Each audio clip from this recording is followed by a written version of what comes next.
Hi, and welcome to the show. Today, I'm pleased to present Nav Aggarwal. We got a really inspiring story from one of the minority owners of the Senators, and he sold one of the largest pharmaceutical companies in Canada, among other means. And he talks about how he and his family began from very modest beginnings and how they were able to grow it all and pay it forward. Here's my conversation with Nav. Nav, Okay. thanks so much for joining us. Happy times, good times in Ottawa. Part owner of the Ottawa Senators. Great to see the season wrap up. Ottawa Senators are back in the playoffs for a second year in a row. How you feeling about that?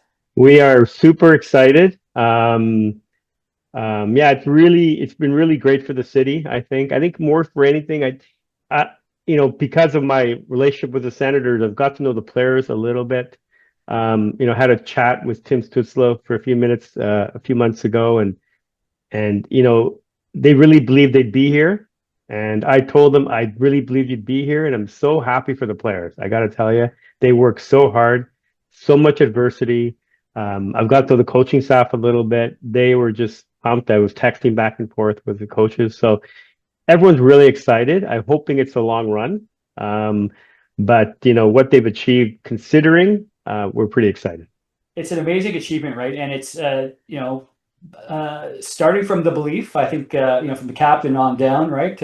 Brady Kachuk made it very clear that he believed they were going to be there. They never Yeah, quit through adversity, right? Through yeah. injury, through all the things. They said we are going to be here. They believed it, and it's interesting. That's where they are. We're all celebrating in that, and maybe that's a good sort of philosophy or way to launch into the conversation I wanted to have today about some. I mean, obviously success with the Ottawa Senators and your involvement there, but let's go way back. Let's go back before that. I mean, this belief. Did you ever have an inkling that you would have achieved the type of success that you have to this day? Well, absolutely not. I mean, if you kind of see where I came from, and really, I was a bit of a spectator. I was fortunate to have a father and a mother who were extremely hardworking, honest, and they came from really humble backgrounds, and that's really what the story is about, in my opinion. My father was from a very poor village in India. He happened to be the eldest of seven. He happened to get educated. He was a teacher in a very small village. There was an opportunity. He came to Canada, um, and he built this incredible life. He got into entrepreneurship himself from being a teacher. He had three children, two of them who stayed in the entrepreneurship world, built successful businesses, honestly created generational wealth, and myself being fortunate got involved in a passion of mine, which is sports. A very small minority ownership, honestly, but still I'm part of something that I love. So, and the legacy that my parents left is enormous, and we can talk more about that later on, but that's really the story. And kind of tell you how it all sort of Yeah, started. so let's go back to the start of how, Yeah, these things that you're talking has led to where we are now. You're saying yeah. the roots of it begin in India, an opportunity for him, which he sees, right? So I think we can even say from there, he perhaps having the sense and seizing an opportunity. So take us through what his early decisions were and how it affected you. Correct. So he was a 25-year-old. He had a teaching job, had gotten married. He'd come across some people from the area who were going to Canada. Apparently, the Canadian government needed English-speaking teachers back in the early 60s.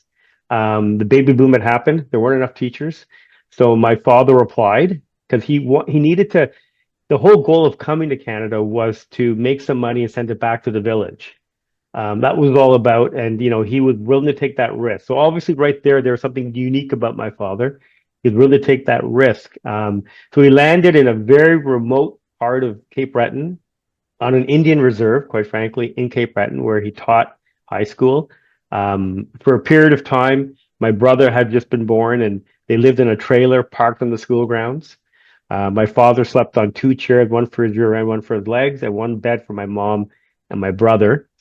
2 months before I was born, they had to move from the trailer. There wasn't enough room. They found another place. And that's kind of how it started. And within a year or so, but 2 years in Nova Scotia, we ended up in Ottawa. Back then, the federal government literally what had help wanted signs on their buildings. And he got a job in the federal government. This is And interesting, though, another opportunity, right? Seizing another opportunity. So him having the foresight, and making a decision Yeah. obviously to move from that rural Cape Breton. My family's from Cape Breton, by the way, which is interesting. I wonder if there's any I cross did not stitching know there. that. Yeah, so it's such a small world. My great grandparents were there in Sydney Mines. So, I was um, born in Bedeque. I don't know if you've heard of oh, Bedeque, Bedeque, of Canada. course, Yeah, yeah. So it's that's just where I such a was small. born.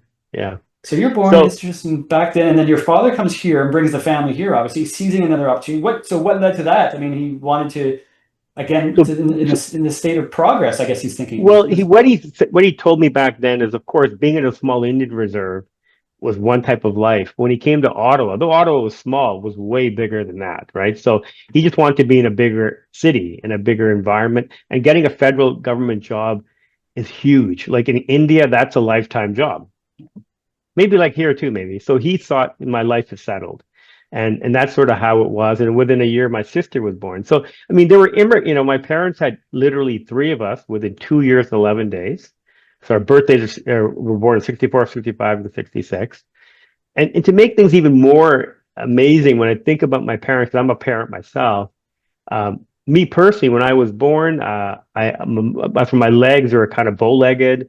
I had to wear braces on my legs, um, to bed every couple of years. I mean, for a couple of years. So that's tough on a new immigrant family to deal with a son. And then as soon as my legs were sort of fine, they found out that I developed a massive stutter. So even now I've got a massive stutter. I mean, I'm really good at hiding it. I've had it my whole life. And then, that's bad enough. So now you got a kid who's stuttering his whole life. I was speech therapy lessons. And then beyond that, um, I had some growth issues. So when I was 13, I was only 4'6". When I was 18, I was 4'11". So I was going to doctors for tests. They didn't find anything wrong. So, kind of dealing with a child that wasn't, growing normally, was tough. The irony, and if I can say to it, is though I had this massive stutter, I made my money selling. So I'm talking to people, which is kind of weird. Though I had the braces on my legs, I mean, without saying too much, I've won numerous athletic awards. So it's kind of weird, but that was sort of it's just the way it was. So I'm saying on top of the fact that they were struggling, they had three kids within 2 years. I myself was not an easy child to raise. So, but they persevered. They did wonderfully well. And then what kind of led my dad into business, which is really the story here, is my uncles, my dad's brothers, were in India. They're a bit younger. They weren't educated. They didn't know a word of English. And he got a call from my grandfather, his father, saying, "You've got to do something with your brothers. You got to bring them to Canada. They're getting into trouble in India. What can you do?" And my father was quite stressed. Maybe he was 27, 28 by then. And he said, what am I going to do with these guys? They don't speak a word of English, and one day, my father went to a gas station very close to his work in downtown Ottawa. And the gas station attendant, they're all full serve, says, "Do you want $5, $10, or a fill up?" And he said to himself, "I can teach my brothers those three words." So he really spent the next year hanging out at the gas station at lunch and after work, and tried to learn everything he could about the gas business. And that's what he did. So he learned enough. He was able to put a little bit of money together, bought a little piece of property in Ottawa, had a little house on the back, and he hired one guy, I think, and they made a little gas station while he worked full time in the government. My uncles came over, and my dad's brother ran it for 35 years. Never hired an employee. It was just him and his family who ran it. He was very nervous about handing off anything to anyone at the time. He was uneducated. Today, if you see him, his English is very broken, but he had a very successful life. His son's a doctor at CHIO. So very successful family, and he's very grateful. So that's how my dad got into the gas business. And in his lifetime, my father was a serial entrepreneur. He must have built 50 gas stations, maybe 5 truck stops. He opened up travel agencies, donut shops. He had a walk-in clinics, medical clinics. He had some plazas, air cleaning business. Had his hands in everything. He was a serial entrepreneur for sure. And that kind of inspired him to kind of give us advice as we were growing up. So when we hit the high school point of our life, my father sat my brother and I down, and he kind of asked us what we wanted to do. And My father said that the secret to making money is to make money while you're sleeping. That's right. And everyone says, well, what does that mean? Well, land appreciates while you sleep. Rent income comes in while you're sleeping. You run a business, you have people working for you, making you money. But he said, if you want to become a doctor, great if that's in your passion. But honestly, the problem with being a doctor is you only get paid when you work. So if you're sick or on vacation, you're not billing the government, you're not getting paid. So he said, I really think you should avoid businesses where you're a slave to your body. And that was what his worry was about the medical profession. Very unusual because of all the kids in our community, they're all becoming doctors.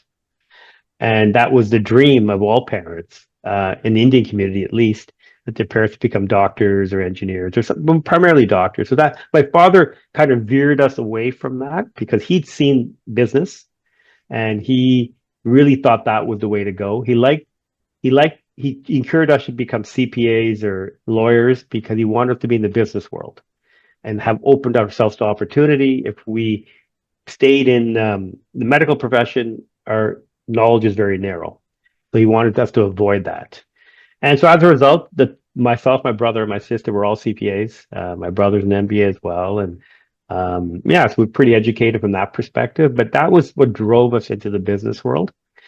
And then the next phase was it was very important to my father, who was a teacher originally, that his children become professionals. So he encouraged us to study. And I can always give an example. When I was in grade 8, I had a paper route, and September rolled around, and my dad said, and we were struggling a bit financially, to be honest.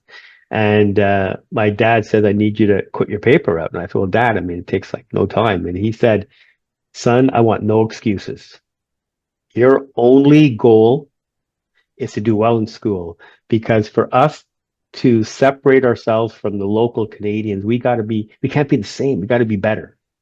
So if they're going to hire two people, they're going to hire the local guy versus you unless you're better. So he wanted no excuses, meaning if we didn't get top marks, he didn't want to say, oh, I had to work. So he really had us focus on the end game. Never worried about the short game. It was always the end game. Get highly educated, get into the top, went to University of Waterloo, get into the best universities, become professionals. And that was his goal. And it was achieved with all three of us.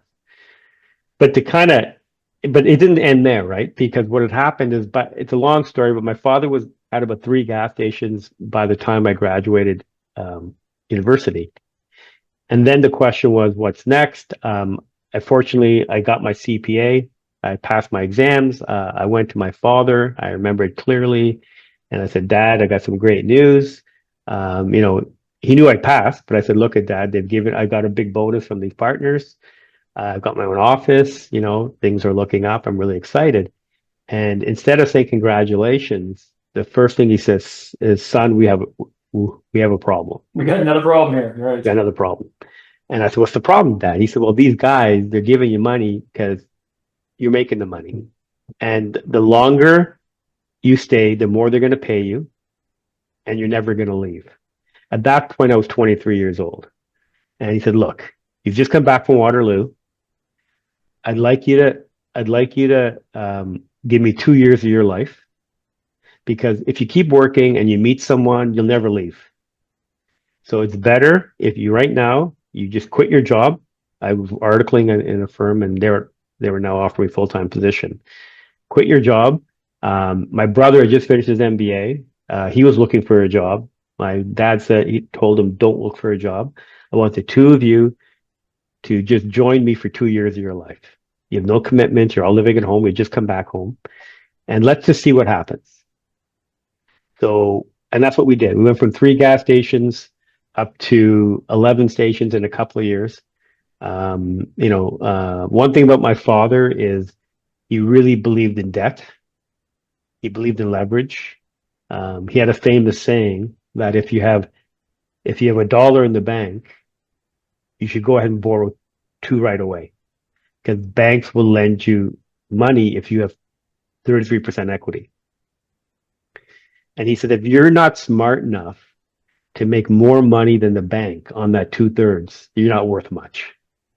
You don't have that kind of confidence. So he had a tremendous confidence that he could take a bank's money and make a higher return on that money than the cost of that money.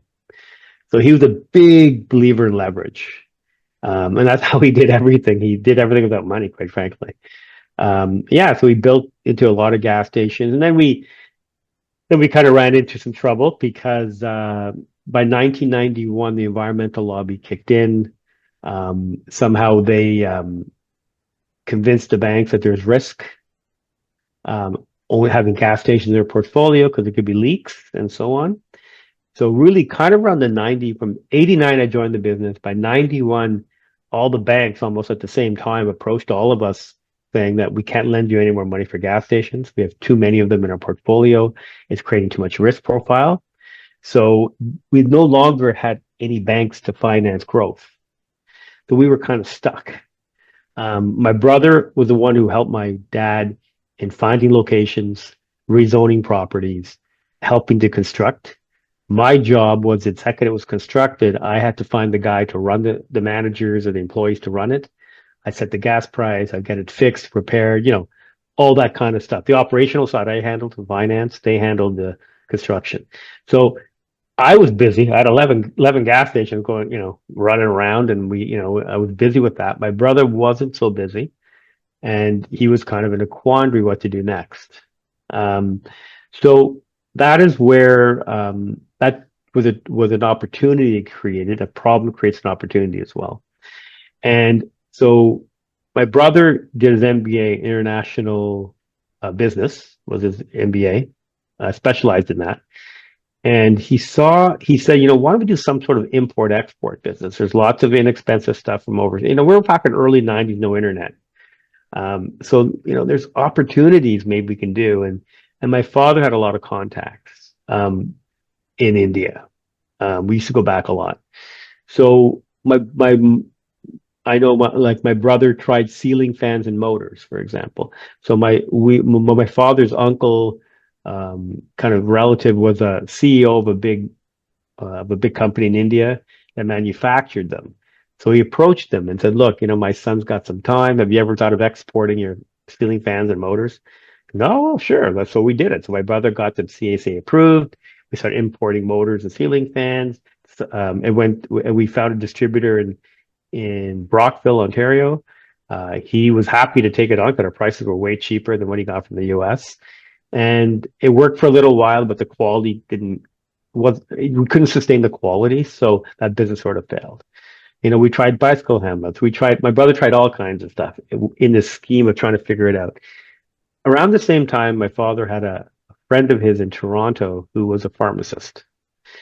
And he said there's a need for less expensive ingredients to make all these generic drugs and medicines. Everything was coming from Europe or the US. India had just opened up in the pharma industry. So my brother started exploring that opportunity. And that was the one that stuck. So basically, we were successful in being agents for many manufacturers in India. We helped some of the manufacturers become approved by Health Canada, because you have to be Health Canada approved manufacturer. We guided them, we sent consultants, and then we became agents. The good luck in that was when we approached these companies in India, if we were based in the United States, they probably would never have given us the agency rights because we were just one-man show. But we said Canada, Canada was like Venezuela. They had no interest in Canada, small population. If you want to try to sell our products in Canada, go for it, no problem. That was a bit of a break, I think. And from that, we were able to become one of the largest suppliers of ingredients in both the nutraceutical and in the pharmaceutical industry in Canada. Built a very big business in that space between 90. Really, I joined. So my story, kind of backing up, is between 91 and 95. We had the 11 gas stations that I was running. We started divesting them because part of the environmental laws required upgrading all existing gas stations. It cost about $100,000 a station to keep them operating beyond 95. And we had 11 of them. There was no way we could find $1.1 million. The banks were calling their loans. We didn't have the cash. So in that 4-year period, I was divesting, closing, selling what we could, and leasing out the really good ones. We had 2 or 3 really good sites. Major oil companies took them over from us. They agreed to do the investment to keep them operating, and we handed the keys to them, and they just paid us a rent. So by the time 95, 96 rolled around, I was out of work. And at that point, the A&A business, the pharma business, was really in its nascent years. I think my brother had a gross profit of 80K by then. He had a wife, he had a kid. It really wasn't big enough for me. I just had a kid as well. I had a kid in 98, sorry. But it wasn't big enough, I thought, for my wife and I.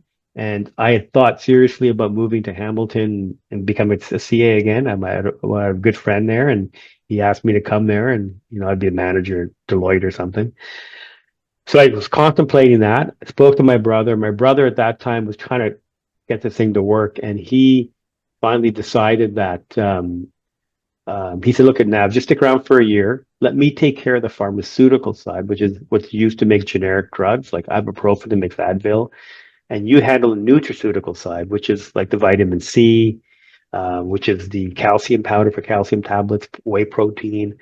So there were 2 distinct industries. The nutraceutical was non-regulated. The pharmaceutical, which he did, was regulated and more complex. So he said, "Why don't you try this business and I'll try that business?" And we did. And we've honestly, timing was amazing. We flourished, absolutely flourished. We hired our first employee in 98. Now think about this. Between 89 and 98, 9 years, we never hired an employee. That's unbelievable to think. My brother and I were struggling. Every dollar going into the business. Reinvesting in the business, Reinvesting in the business. We're all kind of living in one joint family home. It was a really tough times but we all sacrificed. We saw potential in this future. We could have got jobs, and at one point it was kind of scary, but well, not scary, but the reality was, there's me and my wife, my brother, his wife, and his daughter all in one house. It was kind of crazy. And in fact, both my kid and his second kid were all in the same house for a very short period of time. So it was really, but we just didn't have the capital. We were investing everything into the business. But that's what it was like. And we hired our first employee in 98. So, people will see the roses, the Ottawa Senators stuff, but they don't know what happened for 9 years in my 20s to get there. A lifelong of hard work to get to a moment of success, or not a moment of success, but to get to the pinnacle of success. That's right. So, and that was really what happened. By 90, we hired the employee, and of course, by then we were doing very well. I moved out finally, and my brother had his own space. He had his family. His family was growing. I had a second kid as well. So it worked out. The timing was amazing. We were very fortunate. So we built this ingredient business. It was going very well, and then another crisis hit. And what's the crisis? Well, on my brother's side of the business, he was selling to generic drug companies. These are companies that develop drugs that come off patent, right? So there were about 8 or 9 companies in Canada that develop generic drugs, and they would purchase their ingredients from us. We'd import from India, we'd sell to them, and they would make their tablets, and it would be sold in the pharmacies. But what happened is globalization started in the 2000s. So one of our big customers in Toronto called Nova Farm was bought by an Israeli firm called Teva. So Teva said, "We're not buying ingredients from Adel and Nav. We already have a direct relationship with that factory in Israel. We're not." And so we lost a customer there. Then our other customer in Montreal was bought by a German firm. Another one in Toronto was bought by a US firm. So ultimately, our customers came down to 2 customers from 8. So my brother had no work. Back to the situation, we had no work to do. What do we do now, right? So my business was flourishing. The nutraceutical business, I was kicking butt. I was doing really well. Everyone was getting into vitamins, and everyone was getting into all this protein. And when we first sold protein, I would literally deliver 1 drum to a gym in Ottawa, and now it's everywhere. Walmart, it's mass produced. Everyone's taking it. So we were really early stage in the industry, and that's why we did very well, because we got into the right time. So I'm flourishing. My brother's kind of thinking, Nav, what do I do now? Right. And I said, look, I told my brother, there's this business is doing really well. Why don't you join me? We'll split customers and we'll just ride this thing while it can. But my brother wasn't satisfied. Now he had a bit of my dad's blood. He had the visionary. He was the one who saw the pharma business. He's the one who grew he said, why don't we start making tablets? Instead of supplying the ingredients, let us make tablets and basically vertically integrate the business. Because what had happened was our two main customers in Canada started bypassing us because our agency agreements in India had expired and they wanted to go direct to the factories overseas. So all of a sudden, our two customers were backdooring us. So my brother says, "Well, let's get into their business now. If they're going to backdoor us, let's compete." And that's what we did. So we started getting Health Canada approvals for drugs. So one of our first approvals was Advil. So back we're talking in 2005, 2006, we got a drug approval for Advil. And even today, if you go to Shoppers Drug Mart, you go to Costco, Kirkland brand, Life brand, Walmart's brand, Equate, all these brands, even today, if you've taken any pills, it's probably our pills. We're the ones who had the approval. We got them manufactured overseas in India. We'd probably bring in hundreds of millions of tablets, shipped it into Canada, went to Winnipeg, got packaged under Kirkland, Life, Equate, Sobeys brands, all those brands, and they're still on the shelves. They're probably our pills. So that was one of the drugs we got approved. And, my brother was, obviously very bright and we were able to hire some good people. And we went from one drug approval to 80 drug approvals. Wow, 80. By the time we sold the business. So 2005 was the thought of it. 2015, we exited. Now the question is, why did we exit? Yeah, it's a lot of timing. All these, it's interesting how there's key things. It's also being wise to the changing or the shifting sands, right? And I suspect that's where we're going with this next. I've heard frequently there's like, give me a year, give me 2 years, and then being sensitive to shifting sands. And I assume that's what happens as you get to a spot where you transition again, right? Yes, right. So, we had to go from API to tablets between 2002 and 2005. We saw an issue, and in 2005 we started a tablet business. Same thing happened. 2012, my brother sat me down and said, "We have a problem again. We got a problem." And I said, "What's the problem?" He said, "Nav, we're running out of generic drugs to get approvals for." So the basic summary is in that day, there was about 325 drugs that came off patent where that was genericized, where copies were made. The problem was that we had done about 80 in our pipeline, which were the low-hanging fruit. So easy to produce, low cost, good market size in Canada. Like Advil's lots of market size. That where the math worked, where the ROI was reasonable. The problem was that after the next 20 drugs that were on our pipeline, which were the ROI wasn't working on them. And the reason it was a problem was all of our competitors, maybe we were number 8 in Canada at the time, the top 7 competitors were all global companies. So they were selling around the world. So they would do a development, it might cost $500,000. They could amortize it around the whole world. But we only were selling in Canada. So that's why all the other guys exited too before. All our customers left us. We were just another one of those. They probably hit their point where they couldn't go any further. And that's what happened to us. We realized a couple of years in advance that our pipeline is going to shrink.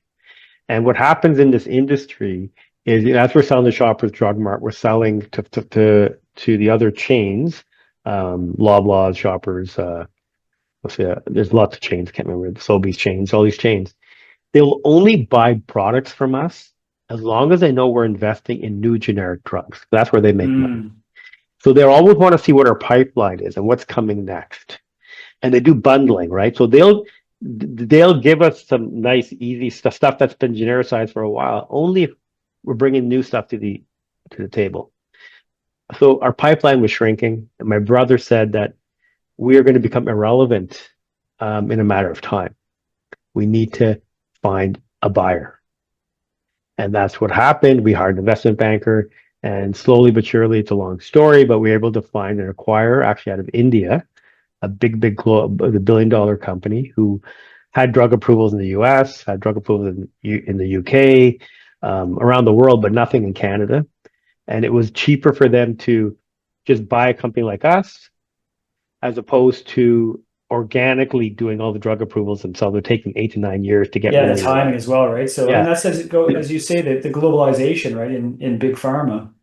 yeah, exactly. And that was really the key to what made us do this. So 2015 we exit, and it was a really I have to admit it was a good exit for me and my brother. There was an earn-out period. The company now has tripled in size since we left it. And the reason it tripled was the company that we sold to had a number of drugs already approved in the US. They already did the R&D. We were able to transfer that to Canada.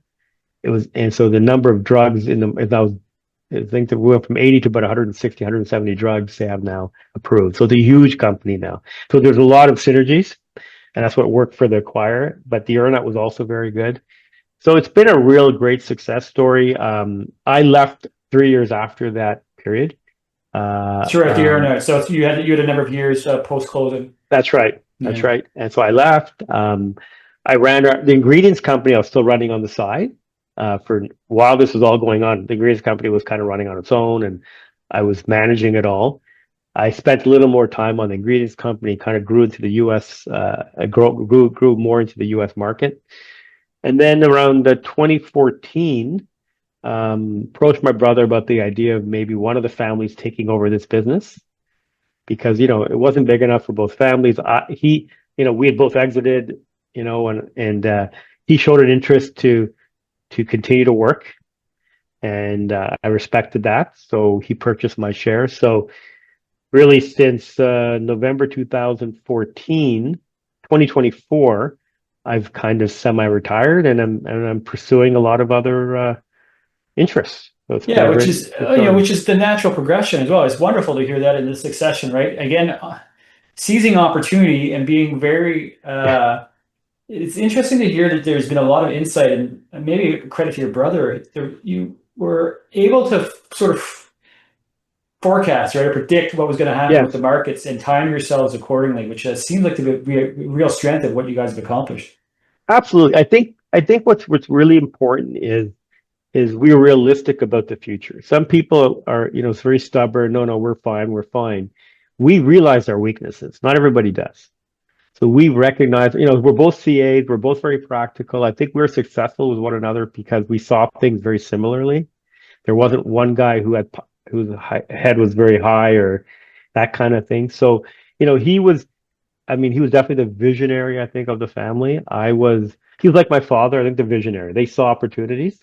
I was more the guy who executed and helped execute, did a lot of finances and operations and stuff. But yeah, I think we both could see the writing on the wall, and we saw it before maybe other people saw it, and we prepared ourselves, and we maximized that opportunity by realizing that, hey, there's a weakness in what we're doing, and we need to do something about it. So yeah, I think we're very lucky that way. We were able to figure it out, and it's really been a great story, and and I think for me, um, it's been a real blessing that I can kind of do something else. I mean, all this, when we sold the first company, I was 50 years old. When I exited the second company, I'm 60 now, so I was 59, 58. So I'm young enough to really do some other stuff that's I think feels very impactful and rewarding, and I feel very blessed.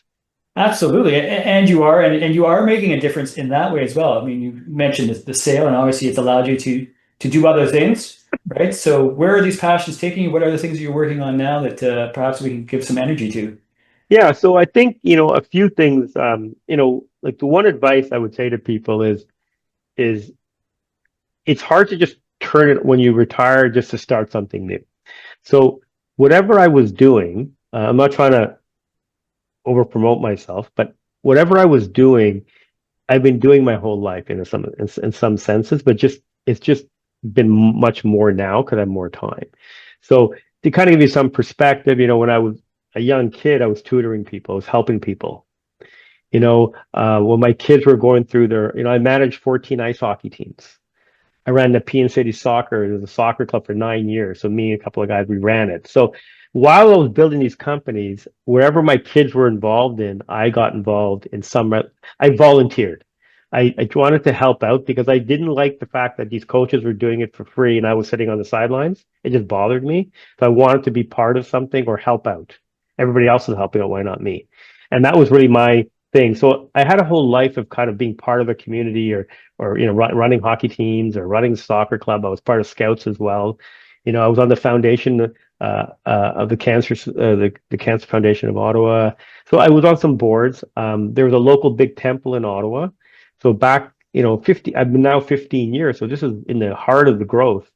I was on the board of that organization. I became the treasurer. I still am, and it's a huge responsibility. I mean, every receipt, every $5 donations and receipts and finance and bookkeeping of it, and paying priests and everything. It was quite a bit of work. So I was doing that all the way through while this craziness was going on with their businesses. So when I did end up selling A&A, the second business, I was already well stead in doing stuff. So I was able to jump in and spend more time on in the temple work, and I'm quite active. We're doing a large $7 million expansion. One thing I didn't tell you about earlier is when my father, who was the pioneer of this whole thing, he expired in 2016. He passed away. He was in the real estate business. That's where he made most of his money. And so in 2019, when I left the original company who bought us, I decided to try to develop some of my father's properties. I knew nothing about real estate. Cold and fresh, got a real estate agent, got an architect. My dad had the land, went to the city, got it rezoned, and I built a plaza. So I built a plaza with Starbucks in it and Domino's and with A&W and all that. I did a second plaza with a Wendy's and a Tim's. So I kind of completed what my dad's goals were. I had time after that to do that. So I did that. I enjoyed doing that. So we have two or three small plazas in the family that I helped build. Again, my father had the vision on the land and I just kind of completed it.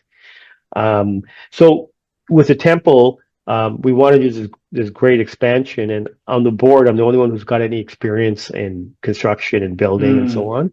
So we're in the midst of doing that right now. So I'm very active on that. And I think for, the Hindu community in Ottawa is huge now.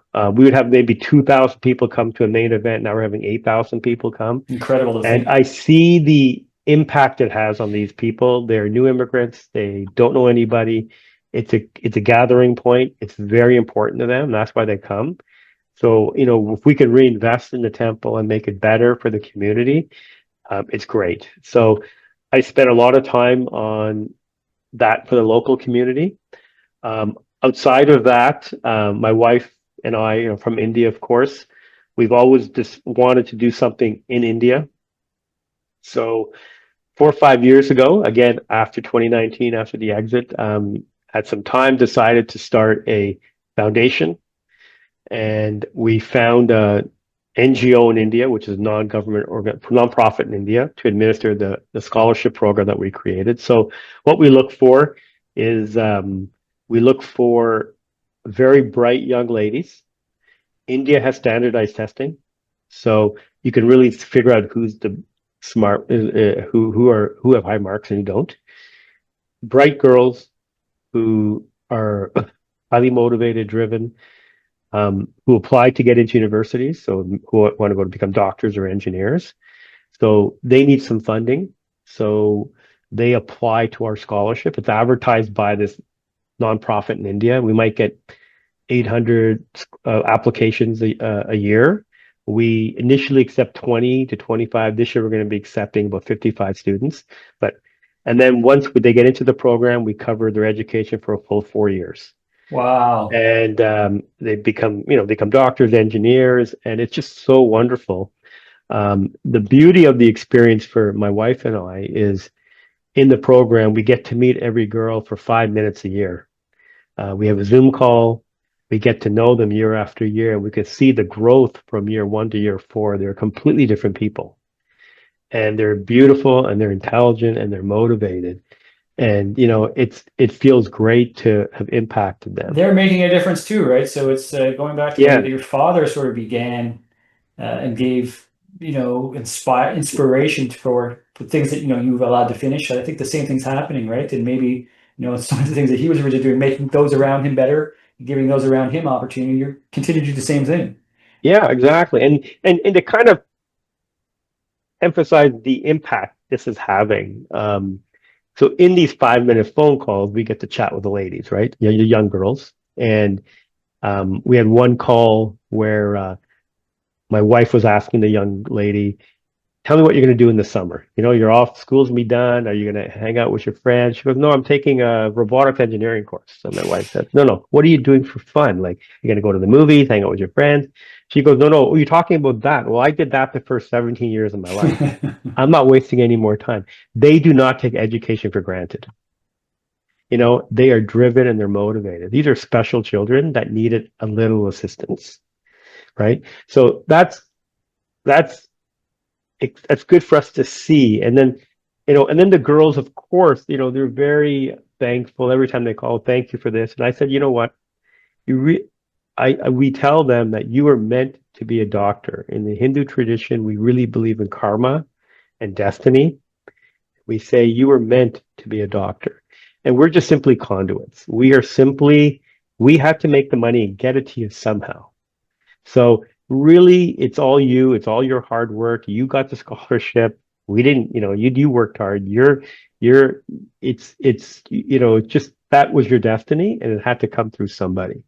I think that that's something that we feel. So a couple more points on that, and we can move on. And I want to focus on that for just a minute because that's so important. And there's, you talk about from the Hindu tradition, but it's really there is something that people know is going to happen, right? If you believe it, the way we kind of began the conversation, and you work towards it, the universe has a funny way of putting itself together, right? And the right people finding each other. And Yeah. you've been called upon as well. Like some of your success, I think, is in no small part due to that. And you're just doing the same thing as you help others. Isn't that really what's going on here? Yeah, absolutely. We're connecting. I mean, maybe we're supposed to meet somehow, and it's a great story. And then the one other story, and then we'll finish it. But I tell this story, and it motivates me to keep this program going. We got this email from one of the parents. It must have been translated, and she tells, and the letter says, 20 years ago today, my daughter was born. It was second year of our program, and she says, the day she was born, I knew she was special. I tried to convince the people in the village she was special. Tried to get her a computer, a laptop, something. No one believed in her. She goes, I don't know who you people are. I don't know where you're from, but you're God to me because you're the only people in the world that's believed in my daughter. Now she's an engineer and she's graduated and she's got a great job. So it's a good feeling. And the last thing about this whole scholarship program, often the girls say, what can we do? And my wife's big thing is we need to start paying it forward. Remember the opportunity you got. Once you become successful, you're in a position. We want you to pay it forward. So what we've created, now we have 125 girls in our program.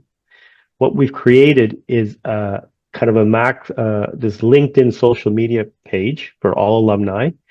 So our goal is that the girls who have graduated will still stay in our family. And when the girls in year 1, year 2 need jobs, they reach out to the network. Maybe these girls have a great job. They can reconnect. They all have something in common. They all came from some tough times, hard backgrounds. They're bright, they're motivated. And the ending goal in this is maybe up to 300-400 girls is it becomes self-supporting. So the girls who are now doctors will sponsor a girl of their own. And everyone's going to start sponsoring. So this program will go well beyond my wife and I's existence or funding, quite frankly. So that's the ultimate goal, and that's what we're trying to tell the girls. That's all we want from you, is to stay connected to the program, stay connected to the scholarship, stay connected to the girls, and if you have an opportunity, give back, maybe sponsor a girl if possible. So that's that story. Beautiful. And the network effect, right? Going back to that theme we just described, is it high tide lifts all boats, right? It's going Yeah, to continue yeah, to pay that forward. Now, you created something really beautiful there. The seeds, as you described, from your father's, father's early inspiration. He was doing just that for you and your family, and you've only amplified that, right, or allowed that to continue to grow.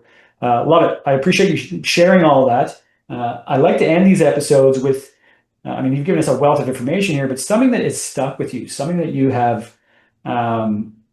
Something that you've learned along the way that you could distill for those listening. Obviously, anybody listening here, if they're able to pay it forward in a similar type fashion, we want to ensure that they're taking that message here. And if there's actually something that someone you've inspired here that was interested in reaching out or talking with you further, is there a way to get in touch with you? Certainly, you can share my information to if anyone wants to get a. I won't share it right now, but I think you can if Well, somebody just put wants in to the get a show hold of notes. me. Yeah, a way to contact you in the show notes, and somebody that maybe Yeah, has been inspired or touched by some of what you described here, or yeah, we'll make sure that that's in the show notes. You keep a very yeah, low profile. We've discussed that as we prepared yeah, for this show here, which we completely appreciate. So, you're yeah. not in a position here where you're looking for fundraising. You're not in a position where No, you're trying to do anything other than put this very important message out there. And I think that is important. And I yeah, think yeah. by sharing it, it is amplified as well. I think if I when I kind of part of what I'm doing, and I do some work in Africa as well, but part of what I'm doing is I'm trying to find these exceptional, motivated people who are bright, hardworking, but just need a bit of capital. And you give them a little bit of resources, they get educated, whatever they need. And these people who are the elite of motivation and intelligence, they're going to create many jobs and opportunities themselves, right? That's the point. And I've got the resources and I'm trying to connect myself to people who need resources, who meet a certain criteria. Because I know that those resources will come back multifold to many, many more people. So that's one thing that I do as well in my work in Africa is look for those exceptional people. But if there's one message, and I think it was something my father always encouraged, is he always encouraged people to not work for somebody else. That was really something we always encourage anyone he met. He said, why don't you, you're making so much money for those guys. Why don't you make it for yourself? And if you really, and I do that every day now. I come across people who are plumbers. Why don't you open your own little firm up? It's there's just so much more rewarding, right? You're more flexibility, and I think we just tell people to believe in themselves. They're successful. There's not much risk really because you can also become a plumber down the road. It's not like you're not gonna be able to feed your family, but get the skill sets. My kids are in their 20s. They're working still, not in a business. I want them to learn as much as they can, and eventually they'll do their own thing, right? So build a talent base, build contacts, and then to try to do something on your own is something that he always encouraged. He encouraged us to do it. I encourage my cousins, a number of them now who are self-employed, to some extent through, I think they've come to us for advice because we're, amongst all our family, we're the only people in business, quite frankly. They're all doctors. They're all highly educated, right? So they took the safe route. But some of them now have transitioned into businesses. So that's something I encourage people who, there's I just think that would be the one thing that I would say, believe in yourself a bit more. If you're really good at what you do, then do it for yourself. So great. We began with the Ottawa Senators and believe. We end on believe, right? And lessons from the Ottawa Senators to everybody in their daily lives. Believe. Take the chance. Yeah, I like the way that you guys did it because you said, give us a year, give us 2 years, right? And that's what that is, taking that leap and believing. Nav, yeah. thanks so much for joining us here today. Wonderful story to share. Appreciate it. I'm looking forward to watching some Senators with you as well. Go Sens, go. Awesome. Well, thank you very much for having me on your show. Thank you.